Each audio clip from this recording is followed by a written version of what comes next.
dark here, I see. All right. Hi, everybody. Welcome back to Seminar. I'm Joshy Orndorff. I work for Parity. I'm a developer advocate at Parity Tech, and I write a lot of docs and examples about Substrate. You're at Substrate Seminar, a weekly call on Tuesday at 1400 UTC. We're starting. I guess today it was at 1405. And we're here with two members of the Moonbeam team, and we're gonna have another member of the Moonbeam team join us shortly. So this is Derek and Telmo, and I'll let you guys introduce yourself, and then we'll have a conversation about Moonbeam, and we'll see a demo, and we'll look into some of the code aspects. Cool. Yeah. Thanks, Joshy. So yeah, I'm Derek Yu. I'm the CEO of PureStake, and we're the folks working on the Moonbeam project. And I was gonna give a quick demo. I know that Alan and Telmo are both engineers that are going to dig into a little bit more of the code and some of the technical challenges that we've hit while we've been implementing Moonbeam. But Telmo, why don't you go ahead and introduce yourself as well? Yeah. Hi everyone. My name is Telmo. I'm a developer here at PureStake, working on the Moonbeam project, and recently we've been doing a lot of work on the frontier implementation and making big steps forward to get the project running. Working now as we speak in setting our testnet, and as a way of testing the frontier work we did in the parachain context. So yeah. And what I can do is, it might be helpful just before we start digging into, demo and other details, I can give just a quick, high level overview of what Moonbeam is and, kind of what the goals of the project are.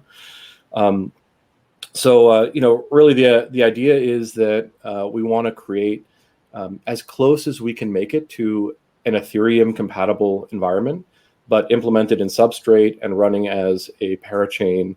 And we do plan on having two deployments. So one deployment to the Kusama network, or Kusama net, and one deployment to the Polkadot, MainNet. So, we definitely buy into the, kind of the parity idea of, having those two deployments. It does lead to some complexities, and that you have two things, but, I think, we do think that that'll help us, achieve better quality and actually better velocity. I think it is one of those things that strikes you because, most of my career I spent just in the non-crypto world, and, you have this kind of whole, bring the intern on and have them do a deployment on day one. It's like there couldn't be anything that's more different in the crypto world. It's like one release a year maybe, and it's like a nail biter. And so, I do think that this kind of Kusama net idea and being able to even use the Substrate upgrade functions, right, to kind of release more often is definitely a good thing. It kind of gets you at least in the direction back to the higher velocity releases that you see in the in the non-crypto world.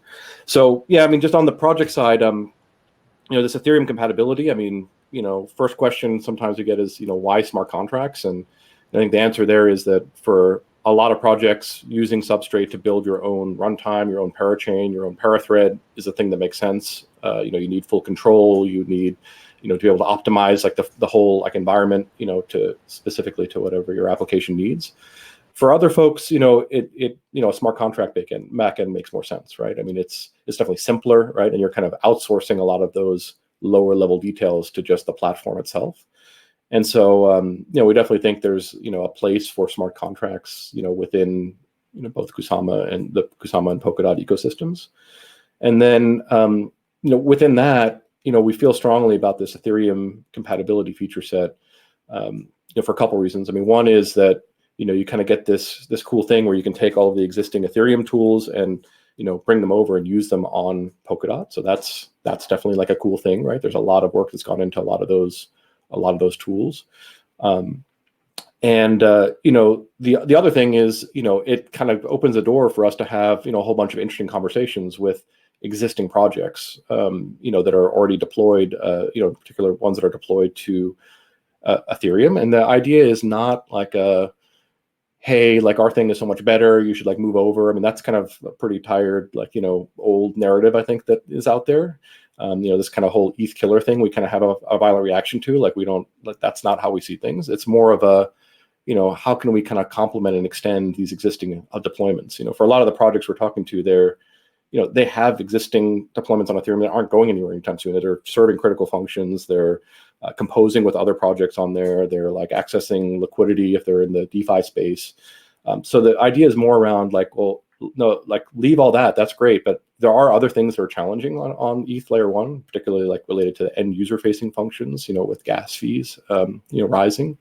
And is there a way that we can, allow them to move some of their workloads or extend out, into Polkadot, take some of those critical functions and move them, but then at the same time, kind of extend their reach, out into Polkadot, getting at, new users and kind of, I think there's a lot of interest, from, folks we've been talking to about just engaging with, this new but growing Polkadot ecosystem.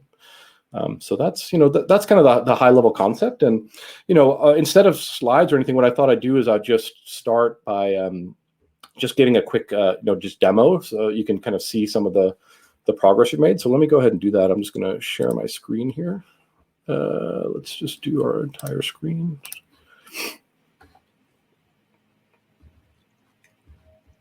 All right, so can you guys see my screen now? Yeah, it looks good, and it looks like we got Alan in too. Hi, Alan.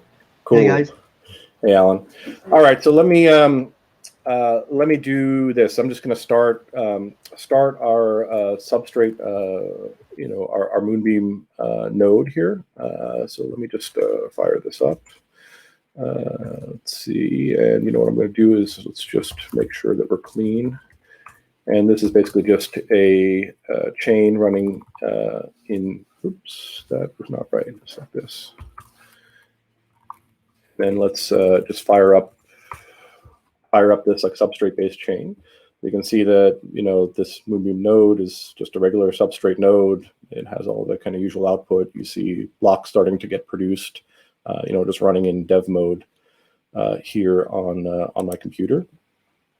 And what I'll do here is let me do this. So what I would say here is that feel free to interject, Joshy, if you have any kind of questions or anything as I'm going through this.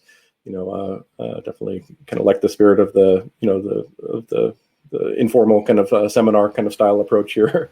Yeah, so, the podcast sort of naturally causes my reflex to suppress the interruptions a little bit. Why I don't know why quite as much. Compared to the Zoom, right? So, but, exactly. But it does. I mean, so far seems totally very substratey. It seems like you started it up the same way we start the node template or the Polkadot node or any of them. So that's very good. I guess maybe one question is this based off of the Substrate node template? This code you're showing? So it is a template that's been adapted, and in fact, I don't know if Alan, I know that you worked a lot on like kind of integrating, or kind of bringing this to life. I don't know if you have any comments on. Yeah. This is based on the node template, the Substrate node template, and we simply added the frontier part mostly to it. Yeah. So let's do this now. So we have this kind of Substrate looking node, but what I'll do is, and I have a little cheat sheet here, so you'll see me referring back to this kind of text document here. So what I'm going to do is I'm going to install MetaMask now. It's not installed on my computer. So let me just add, just the standard, out of the Chrome store MetaMask here.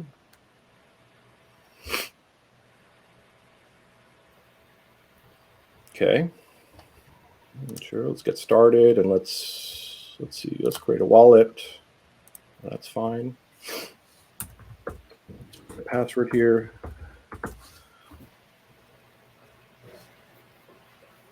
That's fine. This is going to be kind of a throwaway thing. So here we just have a standard MetaMask installation. And I'm going to do a couple things here. So first thing I'm going to do is I'm going to import an account. I have an account to import here. Here's like the private key for this account.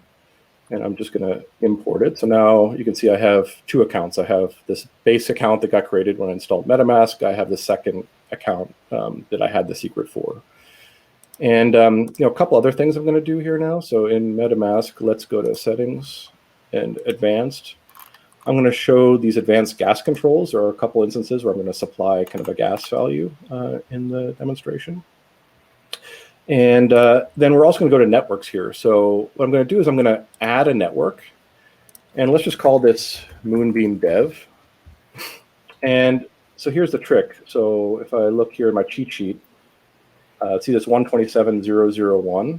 I'm just going to put the RPC URL just as, localhost 9933. This is the substrate port, right? So already there's something kind of interesting happening here where, using Polkadot.js apps, I was connecting to this same port, using and speaking substrate basically, which is what Polkadot.js apps over here is speaking.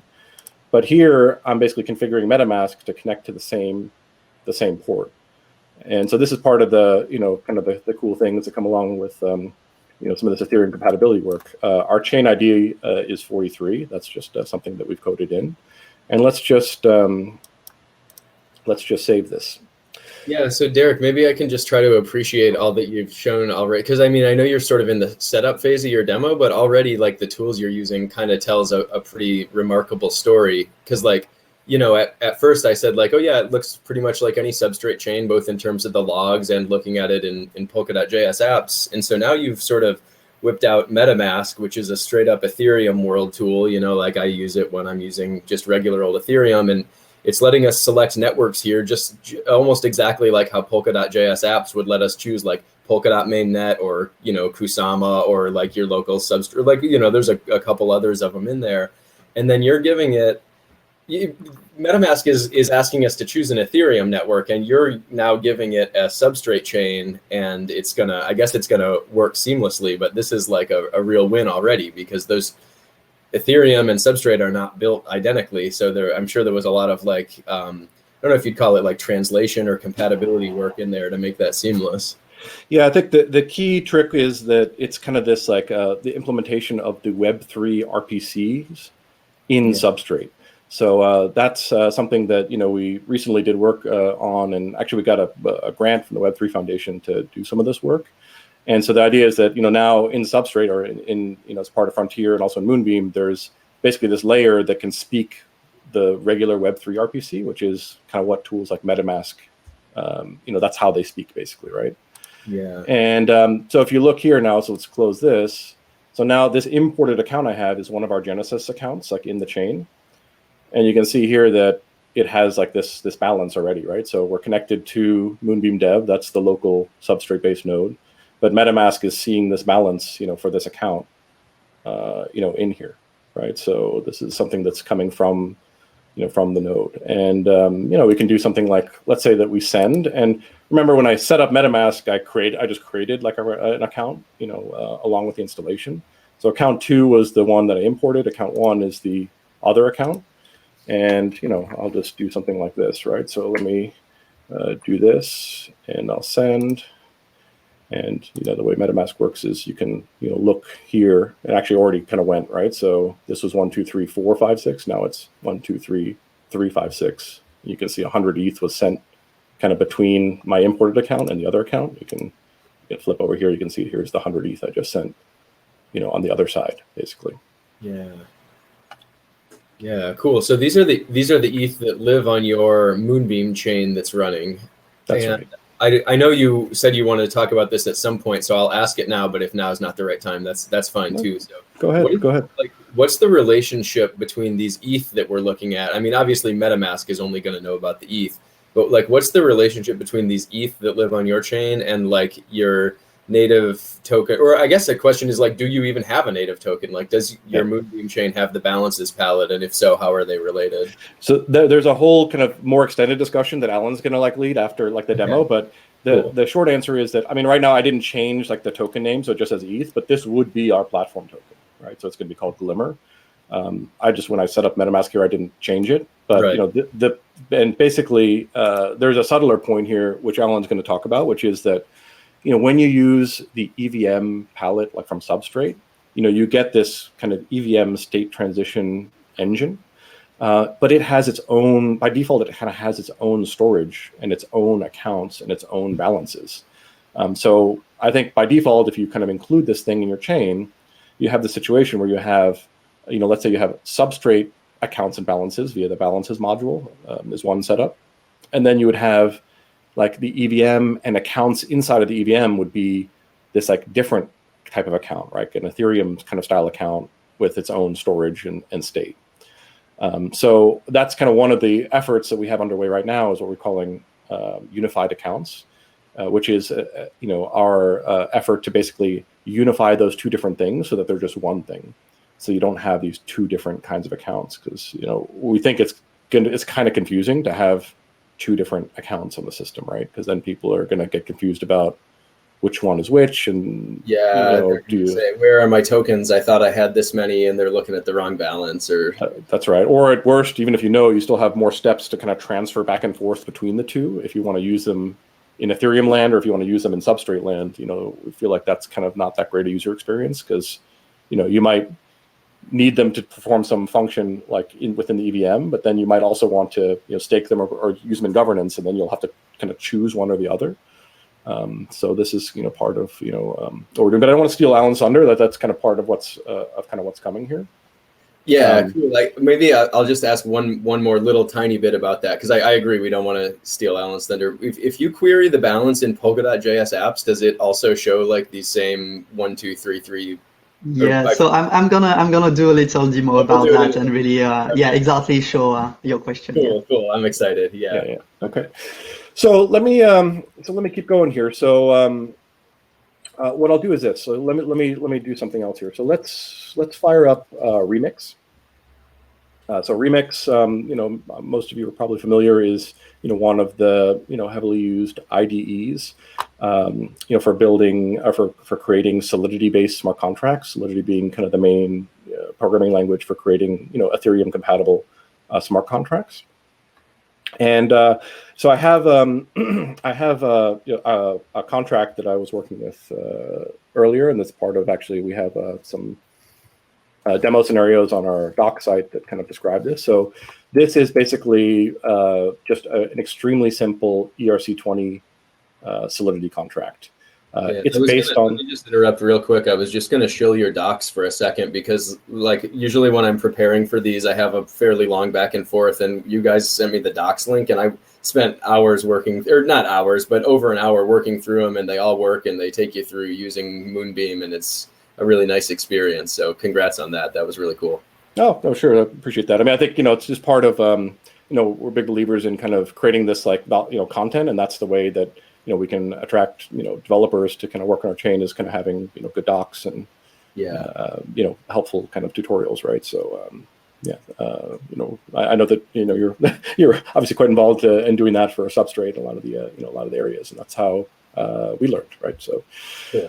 But yeah, so this example here, it basically is based. So this is an ERC20 contract that's based on the Open Zeppelin kind of templates. This is pretty standard. This Open Zeppelin has a whole bunch of kind of standard implementations of some of the commonly used contracts, on Ethereum. So we're using, this is actually an older version, but we're using basically this ERC20 and ERC20 detailed are two of the templates involved. And if you look at this contract, basically it's just creates something called my token, and the symbol I just made is like my talk, and this 18 is the number of units of precision, kind of the decimals basically that are involved. And what this ERC20 contract does is it just says, okay, whoever it is that creates this contract, take the entire kind of passed in initial supply of the token and assign it to the caller, basically the person who's calling the contract or creating the contract. So it just takes the entirety of the supply and puts it there.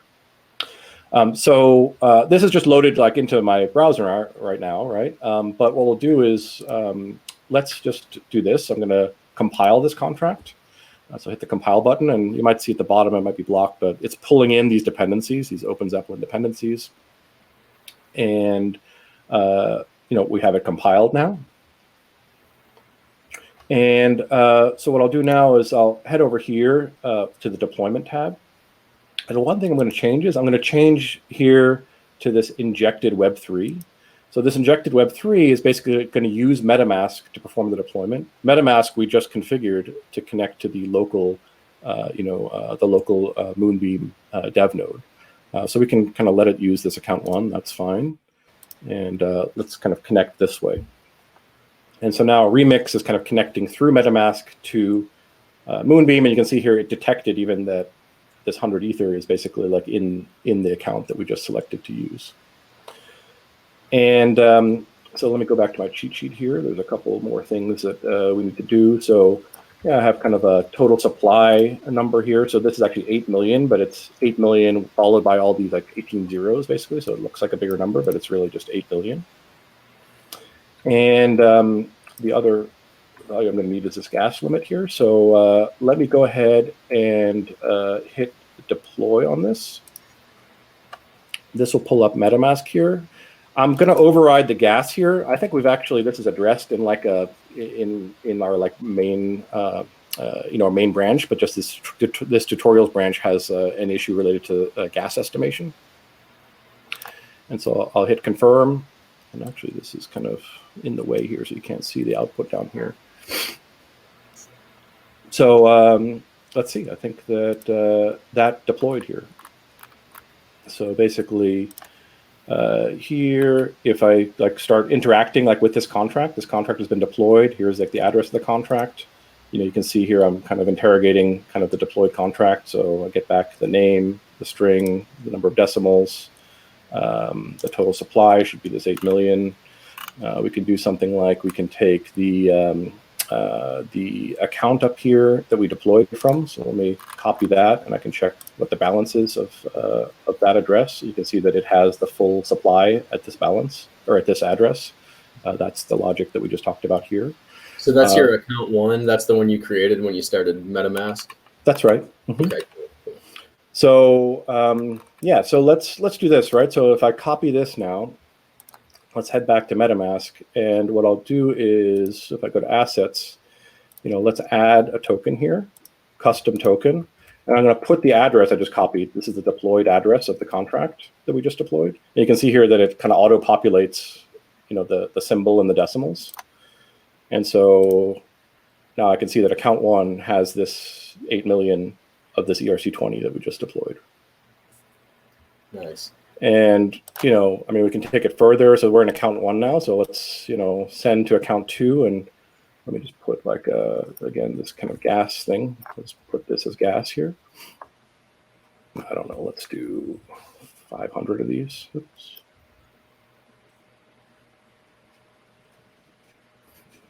And you can see that we're kind of deploying, sending this ERC20 transaction now from account one to account two.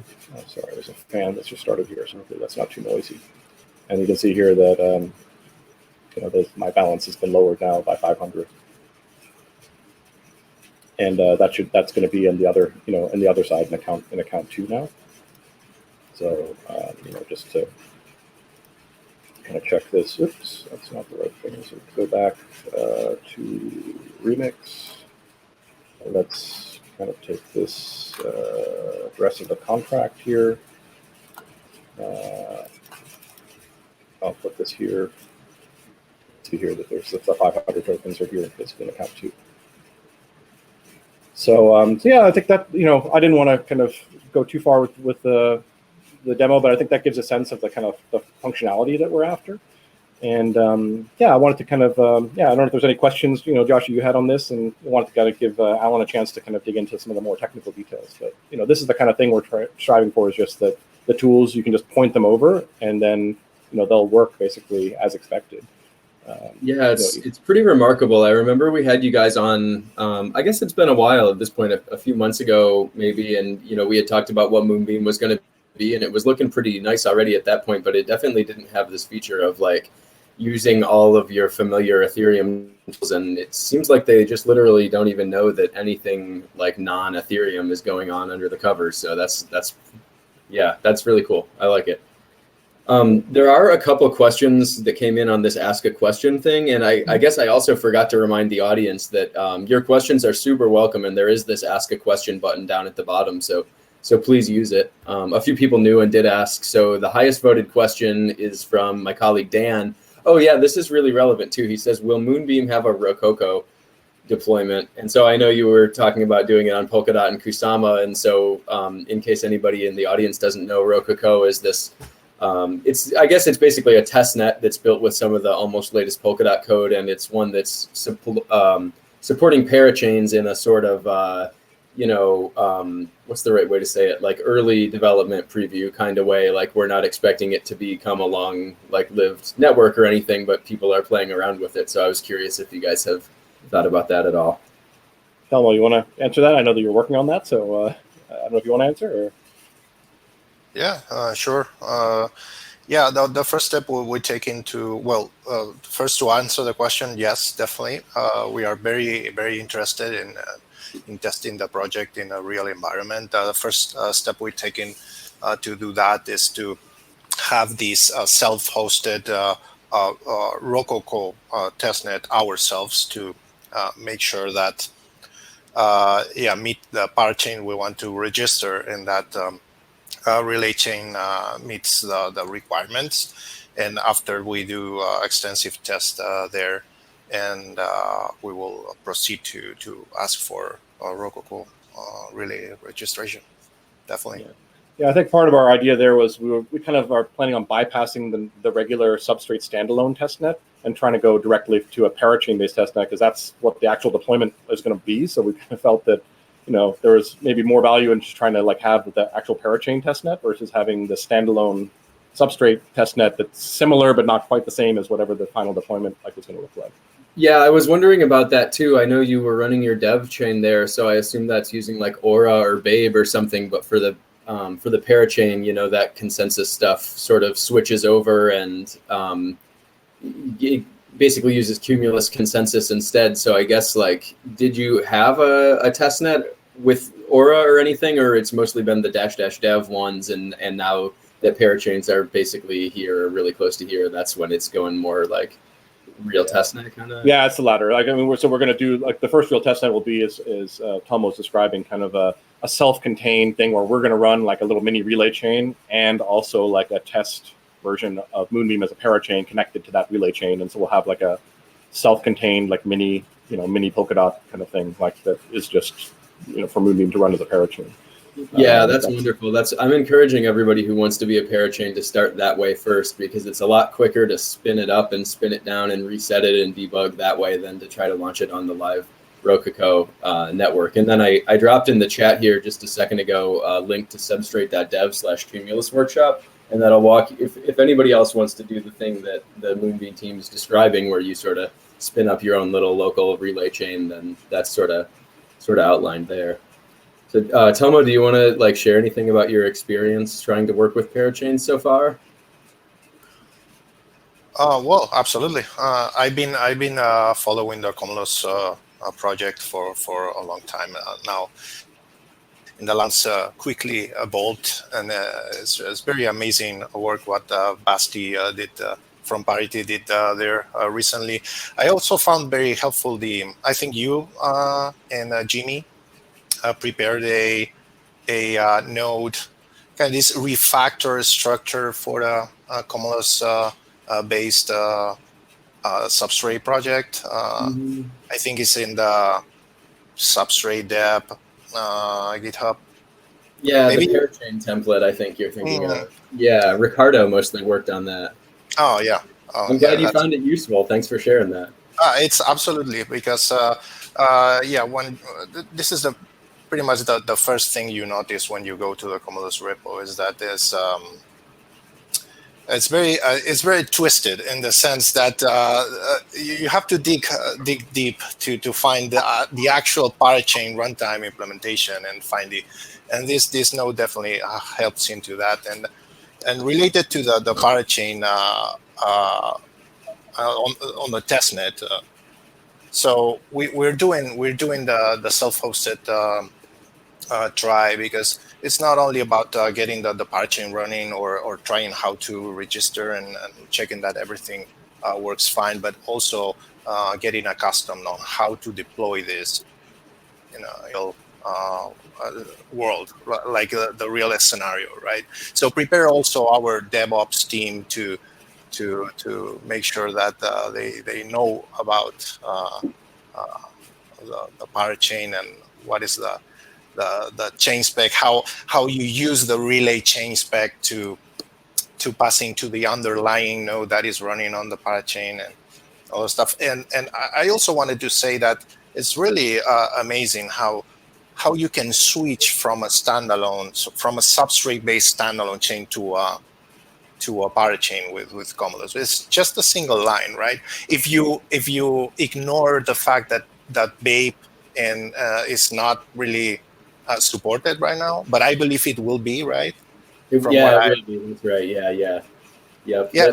There's a couple footnotes on the one line thing, and the one footnote is that the non-runtime code has to change a lot, and that's what the template's useful for. And then the other one is what you said, that right now you got to pull out Babe or Aura or whatever, but yeah, that'll go away. So yeah, you need to tweak a few things here and there, but yeah, it's really remarkable how what a single this macro call.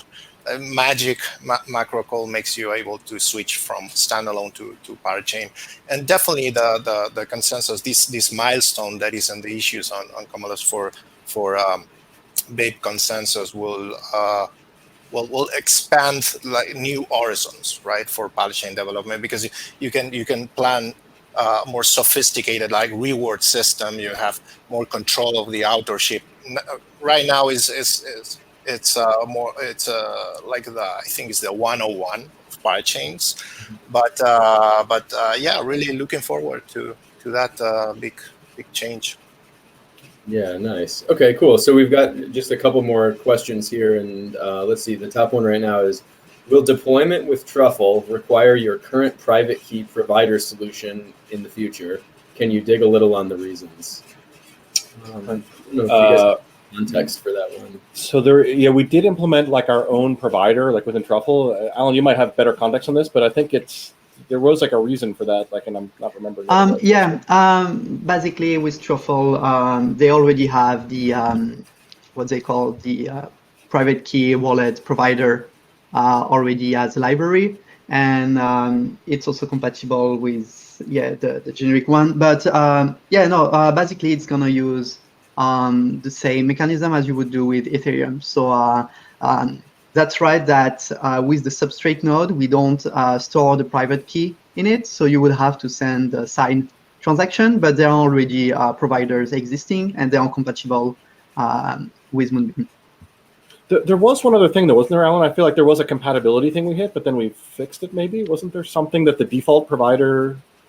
yeah, sorry, I don't remember. Okay, right that's now. fine. It was some weeks ago. I think for many of these things, it's really fixed when it's so far in the rearview mirror that.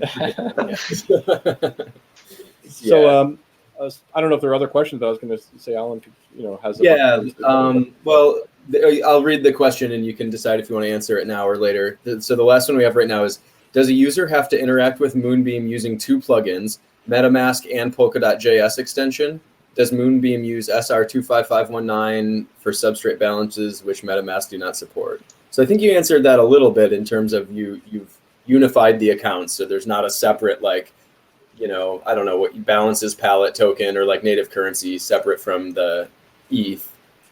Yeah, I'd almost say like probably like I think Alan's going to have like the answers for that in his section here. I mean, high level though is that we want to basically have it be the case that you can use either the Substrate based APIs or the Web3 APIs to interact with a Moonbeam based node, right? So you'll kind of have the choice then to be able to use Substrate based like toolchain or like the ETH based toolchain to work with Moonbeam.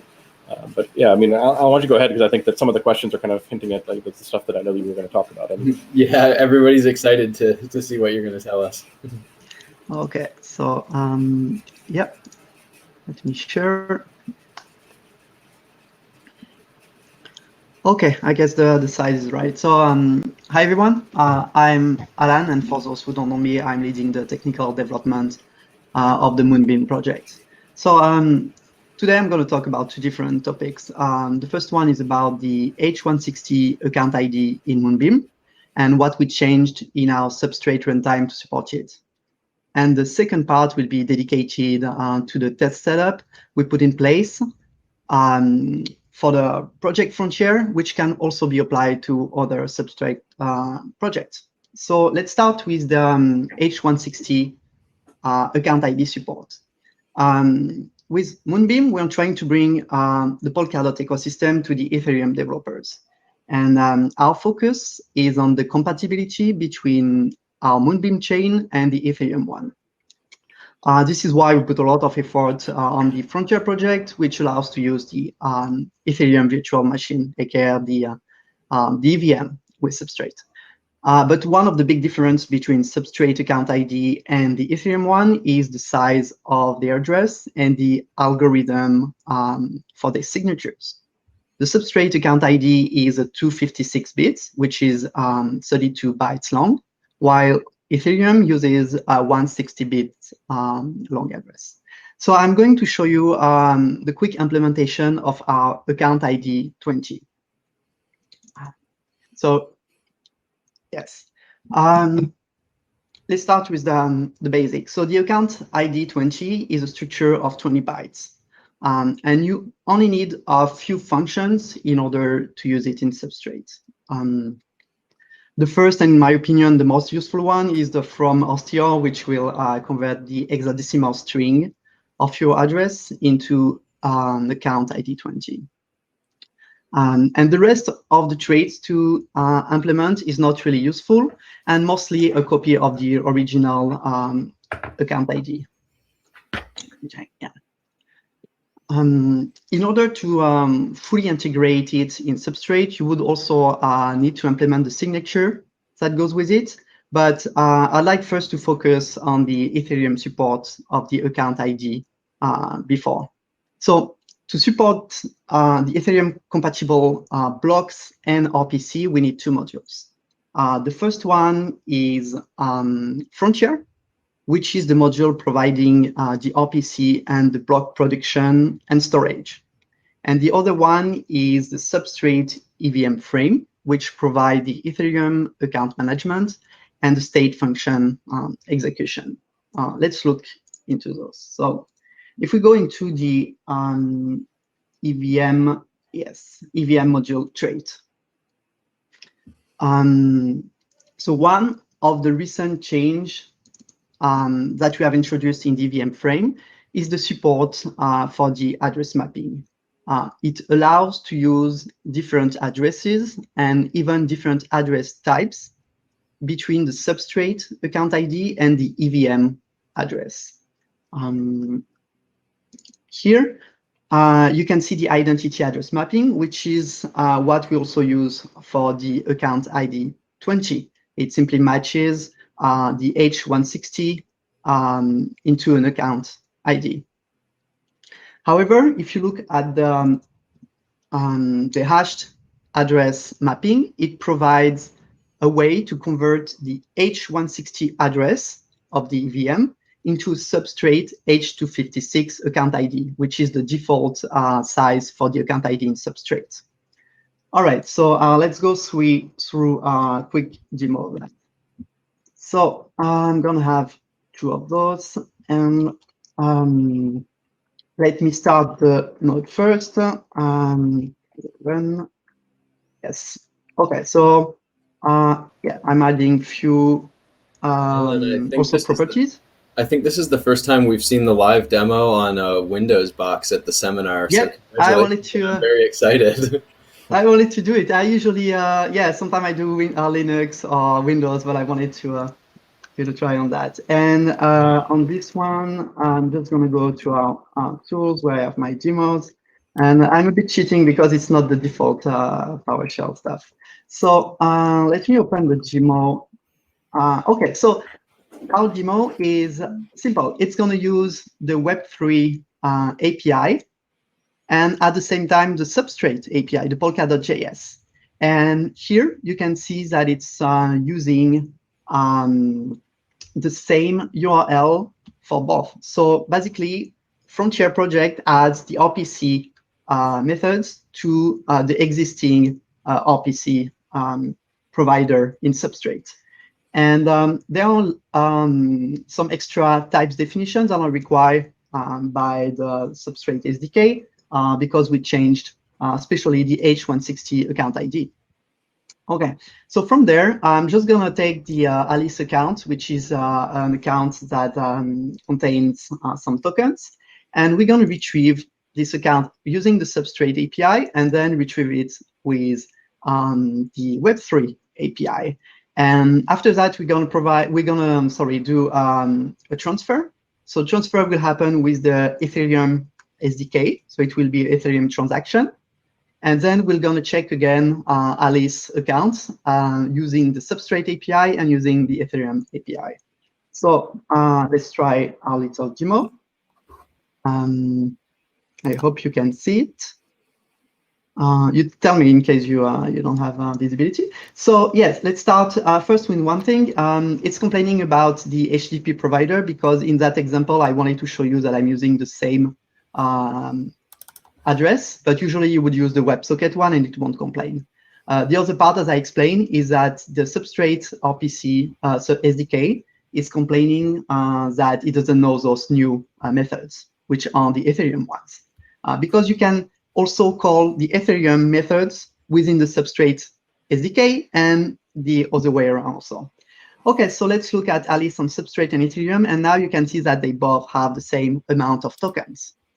And yeah, and if you transfer some tokens to a random address, you'll see that when you retrieve those values, it's modified in both Substrate and Ethereum because with the recent change of the EVM, now they share the same balance. So yeah, that's it for the demo. I'll kill this one and maybe close this. Okay, so I've demonstrated how you can use the H160 account ID in Substrate and also share the account storage between Substrate and the EVM. However, in order to go even further with our Ethereum and Substrate features, we want to allow the users to make transactions on Substrate using the same private key. Currently, Substrate supports the ECDSA signatures like Ethereum, but use the Blake2 hash and uses the public key as the address. While in Ethereum, it uses the ECDSA with Sketchak 256 and truncates the public key into the H160 address. So in order to support it, we need to implement a new signature in Substrate. Yeah, here it is. So the signature is simply. Hey, Alan, let me just make sure I understood that, like that goal that you just explained before we dive in. So you already showed us that you have like the balances and general storage unified, which is really cool. But I think if I understood correctly, what you haven't shown us yet or covered yet is like the ability to sign with my regular old ETH key and have that be like a valid signature, even to the raw like Substrate parts of the chain. Is that right? Kind of. So in the demo, I showed that you can send a sign transaction using Alice Ethereum private key. Okay. And that works fine. It also changes the Substrate part of it. However, if you want to use the Substrate SDK, as we are doing here, and you want to send also a sign transaction, okay, if you want to reach the same account, you need to use the same private key. Okay. Right now, we don't have that algorithm available in Substrate. So yes, here is the little implementation and why we need that signature. So here you're going to re-implement some traits that like there's already structs that come with Substrate that implement these things, which, you know, basically work fine for most purposes, but not for the purpose of, you know, being like bit compatible with the way it works on Ethereum. So you're like, for example, I can see you're implementing this verify trait and there's probably maybe signer or something like that. Yeah, exactly. Yeah, the Substrate supports multiple signatures by default, the SR25519 and I forgot the same ED version. And there is also a ECDSA, but yeah, it's using the wrong, not the wrong, but a different hash. And so it's not compatible with Ethereum. So yeah, the signature is simply based on that implementation, which is an array of 65 bytes. 65 because you have 1 byte, which is equal to 4, and then 2 times 32 bytes for the coordinates of the public key. So yeah, the main part that needs to be done for this signature is to re-implement this verify trait. And this part is basically following the verification process of Ethereum, which is based on the Sketchak 256. And you can also see that the public key gets converted into H160 address to match the signer. Okay, so the signer is a copy of the public key structure and provides the conversion into an account ID. In our case, 20 bytes one. This is done by this identify account trait. And yeah, unfortunately, I cannot do a demo for this part as it requires some changes to the Polkadot.js SDK in order to support the Ethereum signature too, because they also only support the default one in Substrate. There is already a feature request, but also a pull request the team is working on, and I believe it should be available within a week or two because we already are able to do many things with it. Yeah. I remember a few weeks back we had one of my colleagues, Maggie, come on, and she presented how to like add various types of crypto to Substrate to use as account IDs. And in particular, she used like SM2, which is some Chinese crypto standard. And she explained the exact same thing, like it is totally working in the node. You can even, like in Rust code, create your transactions to confirm that it works, but it's another whole piece of software to get that in, like basically to teach Polkadot.js how to sign with this new algorithm. So yeah, that's a familiar issue. The good part is that once this is done, and yeah, I believe it should be done soon, we'll have all the like Polkadot.js website application to actually be compatible with the Moonbeam and the full Ethereum part of it. So you will see, it's going to be great. We're going to do another demo about it. So that's it for the first topic about the H160 account. And yeah, I want to know if there are some questions before I move to the second part, which is about the test setup. Let's see, there's one here that seems like it might be relevant. It says, so is this able to create ECDSA signatures that are compatible with Ethereum from within Substrate? So that's the part of the Polkadot.js SDK change that we are doing. So this is capable of verifying the signature. Okay, that's what we want in Substrate. But we need the client part, the SDK, to be able to produce that signature. So it's almost there. So I believe in a week or two, it's going to be compatible.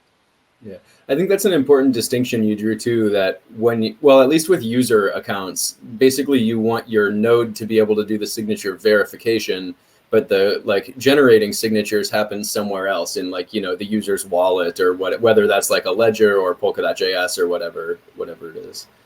Yeah, cool. Okay. I think we'll save the other questions for after your demo because they're not directly relevant. Yep. So the second topic for today is about testing your Substrate node. In our previous presentation, we talked about the importance of testing your modules and your nodes. And yeah, I'm going to show you some of the details here. Okay, let's start one. So okay, to start, I'll give you a bit of context. We have been writing unit tests for the Frontier project and decided that we wanted to go further and write end-to-end tests for the Ethereum RPC. However, it ended up being quite difficult, if not impossible, to instantiate or mock the full runtime for that purpose. I know Parity is working on providing a better solution, but last time I checked, yeah, it was not yet available. So we decided to go with a different language and to execute our runtime in a black box.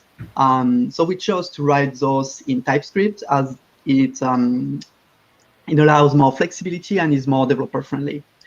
So here is an example of our starting process for the Frontier template node. You should be familiar with most of those parameters, but there is a new one here, the -- manual sale. This is an important one, which switches from the Aura consensus to the manual sale kind of consensus, because it's not really a consensus. It is important because it allows the test to control the block production. It works by providing an RPC method, which triggers the block production. So let's have a look at the tests themselves. So here is one test set, and as you can see, we are using Chai and Mocha as our testing framework because those are the most popular one and they are easy to use. And this describe with Frontier that you can see, we start the test set by launching the Frontier template node, as I showed before. And each test set or each test file will actually run a separate node with the given specs used to configure a different genesis when needed. So I see two major benefits to those test structure. The first one is about the simplicity because we are using an SDK to query the node. And in that case, it is the Ethereum SDK, but once the Polkadot JS SDK is supports the Ethereum signature, we will easily include them in those tests. The other advantage comes from running the node separately from the tests. So it provides a complete node as it should run in production. And this brings another benefit. It's once your internal blockchain testnet is live, you can point those tests to its node and have them running for continuous testing. So I'm going to start the test right now. Let me, okay, kill this one. Oops, sorry. Kill it. And it's to go into Frontier and test. All right. Test. Okay. So yeah, here it is. Let me show you. We have the different files here. Okay. So as you can see, it is going to run each test file sequentially, starting the Frontier node for each of them. And one of the drawbacks is the time it takes to run each set, because each one needs to wait for the node to start. So while it starts it a is fresh running, node for each test. It yes, actually like kills and spins. Yeah. Okay. Cool. Yes, it kills it and spin it with a new genesis each time. So let's look at one of those tests more in detail. So you can see they are very basic. So this one, for example, is just checking that your first block actually starts with the number 0. And here we have where we want to test the genesis block data and want to make sure, yeah, the value as expected. And yeah, and in particular, this test, we want to verify that the block number increases after the block production. And it is important to use the manual seal consensus in that case. Otherwise, your test would be inconsistent because the node could be producing a block at any time and return a different result. So if we look at that create and finalize block, you can see that it's simply an RPC call with the engine create block method. And the await will guarantee us that the block has been produced or failed before it returns from the function. So like that, when we arrive after, here we know the block has been produced and we can verify what the RPC will return for checking the block number.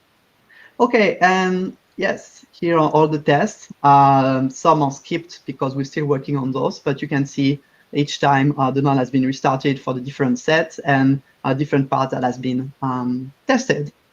So yeah, I hope I was able to convince you that it's easy to write some useful tests. And yeah, if you want to know more, you can look at the Frontier project. Those are all there. Yeah, thank you for sharing that. I haven't seen this really done quite so nicely before. I have a question from my own learning, sort of. So I'm very familiar with manual seal that you're using. I think it's really cool. I've presented it before and even written some docs about it. And like you said, you know, it's not really like a production ready consensus thing. It's for stuff like this, either automated testing or like manual testing or learning and stuff like that. Mm-hmm. So my question is this. If you have your runtime set up to use, you know, I don't know if you had, let's just say like Grandpa and Aura, you know, Telmo said what I've also experienced, that when you go to convert that runtime into a parachain, you have to strip out that consensus related like Aura stuff. And my experience has been that that's also true when you go to switch your node to use manual seal. So I'm curious if you guys solved that problem in some nice way. Yeah, I would really love to see it, because I always like to tell people, like, hey, if you're developing a runtime and you want to test it like real quick locally, use manual seal or instant seal. But a really good piece of feedback is like, oh, that's kind of a pain because I have to change consensus stuff. So yeah, it looks like you have something to show us. Exactly. That's a great question. I hesitated to put that actually in the presentation, but thought it would be too much. So yes. So the way we've done it is that our node template is supporting both at the same time, and we just have these special arguments, the -- manual seal, that will decide that will specify which one you want to use. So for example, you'll have when you start your service, the new partial. So this, for those who are not familiar with the latest change, it's probably from last week, I think. They redone a good part of the service, so it might be different from what you have in your repo. But yeah, this new partial, and inside it, basically, I will check if it's manual seal and instantiate the queue for that consensus. Otherwise, it would just use the ground power stuff as usual. And the same goes in your new full function, where at the same time build a network with different parameters, especially the dummy one for the request builder, vanity proof request builder. And yes, it's not very complex. It took me a bit of time to understand, especially with the recent changes of service, how to combine those two together. But yeah, it's inside the Frontier project also for the template node for those who want to look at having both working together. Awesome. Yeah, thanks for sharing that. I didn't know I was going to learn that today, and I'm really happy to see it and have a place to jump in more. Yeah. Okay, cool. Is there more you want to show, Alan, or should I dive No, that's it. Okay, all right, cool. So let's just go through some questions. They might be, closely related or kind of more tangential. Sure. So the top voted one right now is, will there be an impact on the Moonbeam project when MetaMask stops injecting window.web3, which I guess is scheduled for sometime in November? Yeah, I had seen that. I would say that, really it shouldn't impact anything, because it's not like we have like a huge number of deployed existing folks where we need to accommodate them. So, I mean, obviously, like whatever it is that's the case is like, the projects are going to have to like adapt to that anyway. And, I think that just becomes like the new reality. So I don't think there's any kind of specific problem that we're going to face, basically.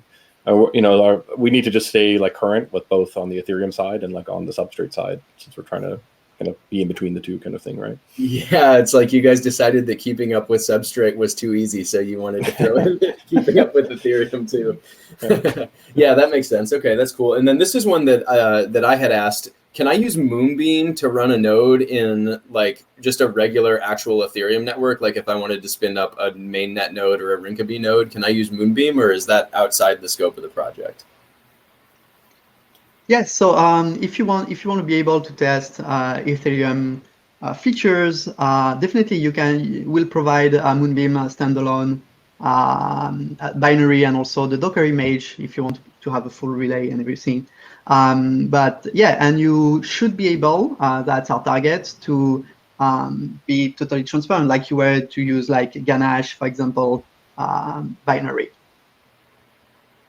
Yeah, okay, cool. So I saw, I don't know when it was, at least a month, probably more, I saw Wei Tang, who's a Parity developer who I know you guys know because you've worked with him on Frontier. He wrote this like research article about a technique called wrapper blocks, which was, I think, not really like specifically about Ethereum, but that was his context, where like, how can I make a Substrate chain that Substrate has this particular format for a block, and if you want to make a Substrate chain that can like work with existing blockchains like Ethereum or Bitcoin or whatever, you name it, that has a slightly different block structure, he basically was saying like, put this one field in the Substrate block that contains the whole block from the other system. So is that something you guys are doing here, or is that sort of like just a different cool thing that's not really directly related?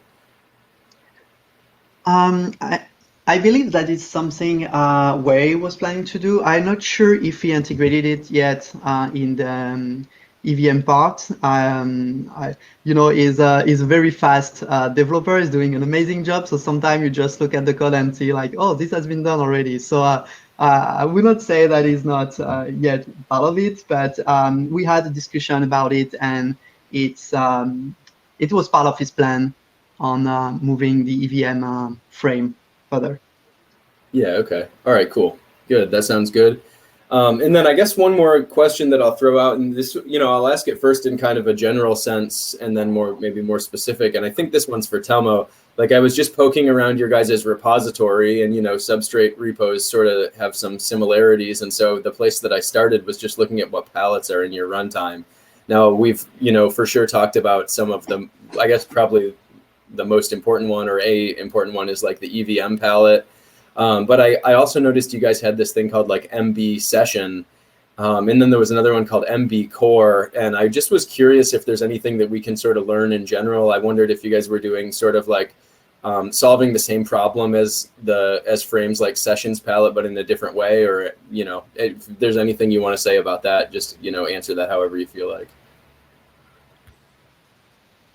Yeah, this palette is related to the early iterations of Moonbeam, where we're exploring related to the token economics design. We were exploring the possibility of having a fixed issue of tokens on Genesis instead of having a inflation system.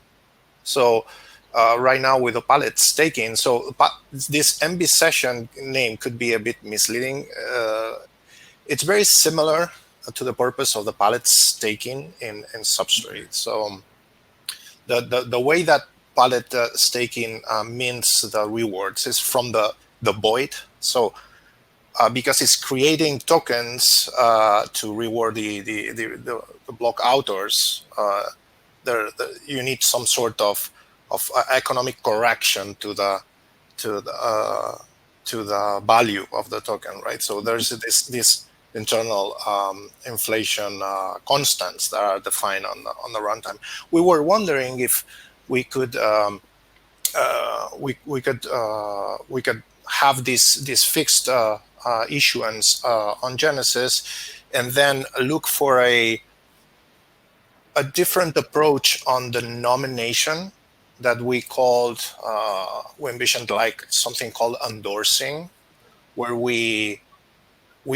I as a token holder can endorse a validator with all my tokens, but I can still freely move those tokens.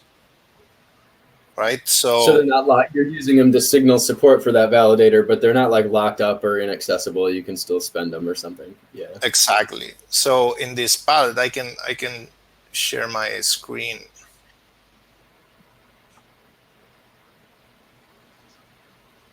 So I open this file. This is the one that you are talking about. So this kind of emulates what the pallet staking is doing, but we have this concept of the endorser and the endorser snapshot. Now, what we do is so it works similar to Fragment. So when there's this delta of blocks to start the new era, we calculate so we do this election window. So I think this here in this palette is hard-coded to 5 blocks. So when we are 5 blocks away of a new era, we want to select the new validators, and the score for each validator to be selected or not is based on the historical endorsing of that era, and it's a weighted average.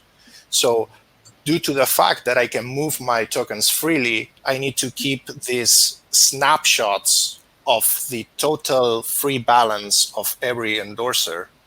So at the end of the era, if I had 100 tokens until the middle of the era and 50 tokens the rest, so my weighted average of endorsing for that era is 75 tokens, and that will be the